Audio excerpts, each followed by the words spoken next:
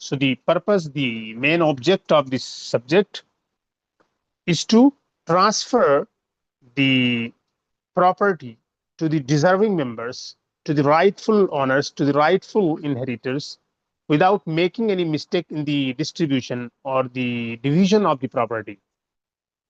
Fair division